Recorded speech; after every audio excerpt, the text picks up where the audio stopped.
بسم الله الرحمن الرحيم ياسين والقرآن الحكيم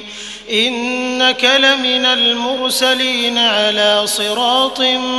مستقيم تنزيل العزيز الرحيم لتنذر قوما ما أنذر آباؤهم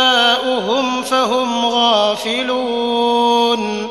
لقد حق القول على أكثرهم فهم لا يؤمنون إنا جعلنا في أعناقهم أغلالا فهي إلى الأذقان فهم مقمحون وجعلنا من بين أيديهم سدا ومن خلفهم سدا